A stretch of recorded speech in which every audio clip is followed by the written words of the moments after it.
দুমাহ ধৰি চলা এখন মহাযুদ্ধ দেশমাতৃৰ বাবে নিজৰ প্ৰাণকো তুচ্ছ কৰি যুঁজিছিল ভাৰতীয় সেনাই কৰা নাছিল ভয় আছিল এটাই লক্ষ্য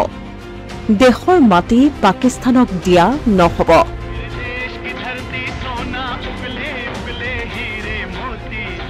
লাইন অফ কন্ট্ৰোল উলংঘা কৰা পাকিস্তানী সৈন্যই হয়তো শুনাই নাছিল ভাৰতীয় সৈন্যৰ বীৰগাথা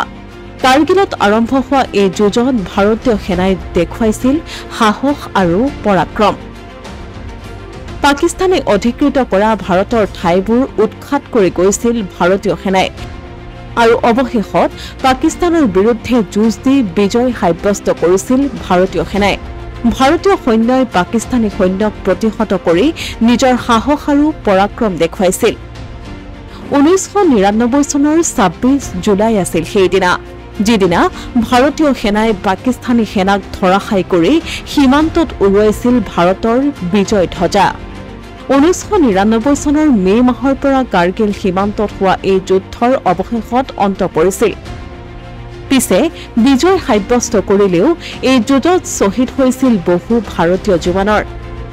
তথ্যমতে 527 জন ভাৰতীয় সেনাই প্ৰাণ দিছিল দেশৰ বাবে আৰু 1300ৰো অধিক আহত হৈছিল এই কাৰ্গিল যুদ্ধৰ বীৰ শ্বহীদসকলক পৰি প্ৰতি বছৰে উদযাপন কৰা হয় কাৰ্গিল বিজয় দিৱস আৰু কাৰ্গিল বিজয় দিৱসে পূৰ্ণ কৰিলে 25টা বছৰ কাৰ্গিল বিজয় দিৱসৰ ৰূপালী জয়ন্তী বৰ্ষত লাডাখত আয়োজন কৰা হৈছে বিশেষ অনুষ্ঠানৰ